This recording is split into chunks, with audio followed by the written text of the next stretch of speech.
Quetta Gladiators को बहुत बहुत मुबारक हो। ग्लैडिएटर्स की तरह ये सीजन खेले हैं पीएसएल का और फाइनल में पहुंच गए हैं। यूनाइटेड को आज खासा उन्होंने परेशान किया और क्रंच मोमेंट्स पे उनसे बेहतर खेले। पॉइंट ये है, तारीफ अगर हम करते हैं तो ऑन द डे परफॉर्मेंस की तो करेंगे, मगर जनरली इस टूर्नामेंट में कोयटा ग्लैडिएटर्स ने पिचेस को सामने रखते हुए, कंडीशंस को सामने रखते हुए स्मार्ट चॉइसेस दिखाई हैं, स्मार्ट चेंजेस किए हैं, एक्सिक्यूशन प्लान्स बहुत ही अच्छे थे। और सबसे इंपॉर्टेंट चीज है साउथ शकील की कैप्टनसी, क्योंकि उनके चेहरे से बिल्कुल वहशत नहीं झलकती है जब प्रेशर पड़ता है। कोई प्रेशर में लगता है वो आता ही नहीं है, और एक काम डिमीनर है, बहुत ही ज्यादा, जैसे कि होता है ना कि लो कीड हैं, ज्यादा इमोशनल नहीं होते हैं। कई लोग कहते हैं उनको इमोशनल भी होना चाहिए टाइम्स, बट वो परफॉर्मेंस के थ्रू जो है वो सब कहानी बता देते हैं। मैं तो ये भी समझता हूँ कि आजकल की जो कप्तानी है वो टीवी, मीडिया, कैमरास के लिए भी होती है, क्योंकि आपकी इतनी ज्यादा स्क्रूटनी हो रही होती है और आपको कई दफा फॉल्स किस्म के इमोशंस जो हैं वो जगाने पड़ते हैं, ताकि बता सकें दुनिया को कि जी हाँ मैं ग्रेट लीडर हूँ, हाँ जी मुझे अफसोस हुआ जब कैच छूटा, हाँ जी मैं बहुत खुश हुआ जब कैच लिया गया, विकेट गिरी। मगर जो साउथ शकील है इनको एक्टिंग की ज्यादा जरूरत नहीं है, क्योंकि सारी चीजें ये एक तरह से एक एक काम डिमीनर के थ्रू जो है वो अंजाम दे रहे हैं। सो इनको खास तौर पे बहुत मुबारक हो, क्योंकि देखिए ये चेंजेस करने से फर्क पड़ता है। आपका एक तरह से होलसेल चेंजेस तो नहीं किए हैं कोयटा ग्लैडिएटर्स ने थिंक टैंक या कोचिंग स्टाफ में, मगर फिर भी रिस्पॉन्सिबिलिटी थोड़ी सी बढ़ी है। नया कप्तान आ गया इस सीजन में और उससे फर्क पड़ता है, एक फ्रेशनेस आ जाती है, अप्रोच बदल जाती है।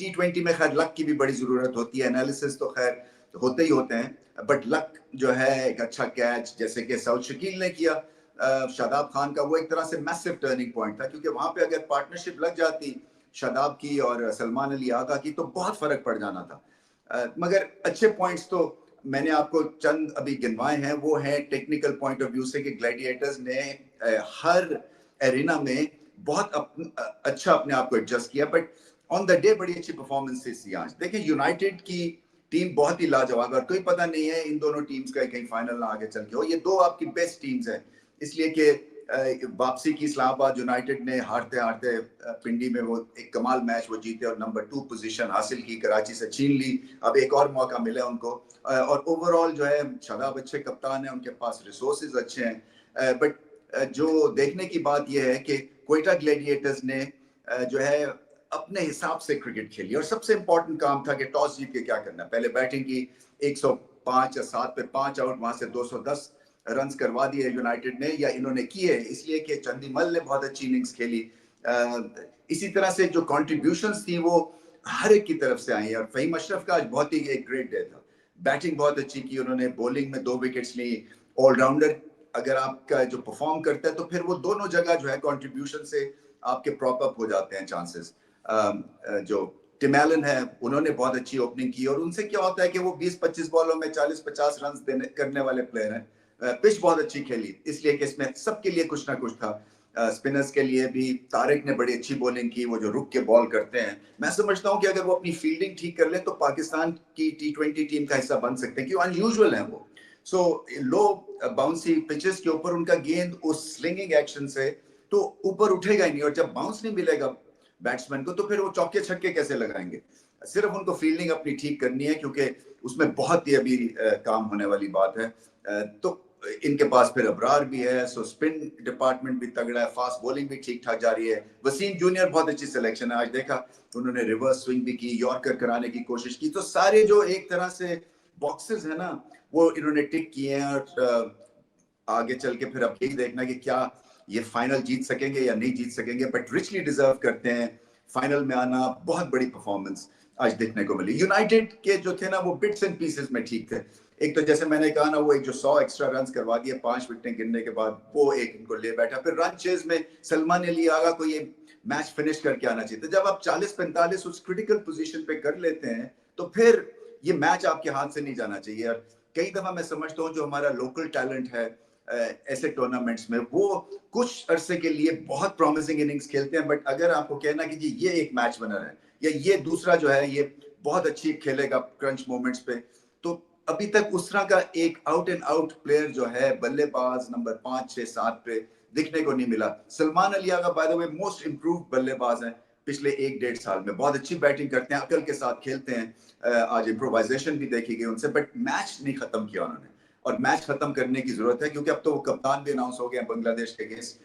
बांग्लादेश के अगेंस्ट जो है वो बाबर आजम नहीं है, शाहीन अफरीदी नहीं है, रिजवान नहीं है। इसके ऊपर फिर बात करेंगे क्योंकि मैं अभी स्टैट्स देख रहा था। बाबर आजम जो है दुनिया के फास्टेस्ट टू 8,000 रन हैं इन T20 cricket, in all formats, league cricket हो जाए, होम क्रिकेट हो जाए, इंटरनेशनल क्रिकेट हो जाए। सो विराट कोहली को इन्होंने बीट किया है, केएल राहुल को इन्होंने बीट किया, जिन्होंने विराट कोहली को भी बीट किया। सो इतने बड़े प्लेयर को T20 में जो उनके रन्स है और कंसिस्टेंसी है, बड़े आराम से हम छुट्टी करा देते हैं।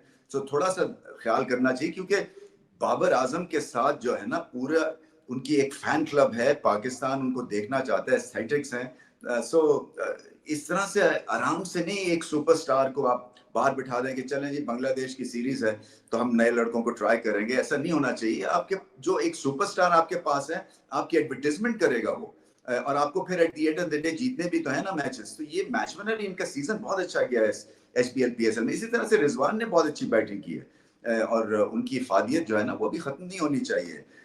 शाहीन शाह अफरीदी जो है वो एक डिटर्मिन्ड क्रिकेटर हैं, अच्छी तेज बॉलिंग कर रहे हैं।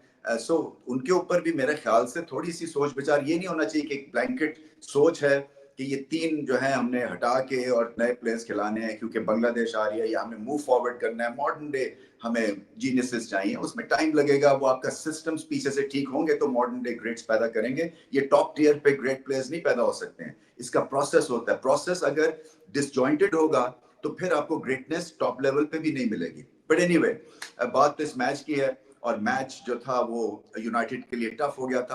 हालांकि 200 मैं समझता हूँ, 200 पे 200 जो इन्होंने पीछे वहां पे पिंडी में किया था, 250 स्कोर कर दिया था, तो उस कॉन्फिडेंस को सामने रखते हुए मुझे लग रहा था कि शायद ये मैच फंस जाएगा। बट जो विकेटें गिरी एंड में, और उसके बाद जो फिर एक के बाद एक प्रेशर में आउट हो गए, और एंड में तो ऐसे ही लगता है कि जैसे कि अगर एक बल्लेबाज रेगुलर या फॉर्म प्लेयर आउट हो जाता है तो बाकी कोई कोशिश ही ज्यादा नहीं करते हैं। और ये आजकल की डे एंड एज में 200 पे 200 ऐसी पिच पे होना चाहिए था। चंदीमल भी अच्छा खेले, श्रीलंका की इंपोर्ट हैं, वो आए हैं, वो अच्छे क्रिकेटर हैं, और सीजन उनका जहन भी है, कप्तानी भी कर चुके हैं श्रीलंका की। सो कोयटा ग्लैडिएटर्स को उनसे भी आगे चल के फाइनल में जरूर फायदा होगा। बट कल का कड़ाकेदार मुकाबला है लाहौर और कराची का, और जिसको कहते हैं ना कि वो है एलिमिनेटर है, जो हारेगा वो वापस घर चला जाएगा, और फिर जो जीतने वाले जो हैं वो यूनाइटेड के अगेंस्ट खेलेंगे। सो बहुत बड़ा मुकाबला है, लुकिंग फॉरवर्ड टू इट। और फिर से कोयटा ग्लैडिएटर्स रिचली डिजर्व करते हैं फाइनल की पोस्ट।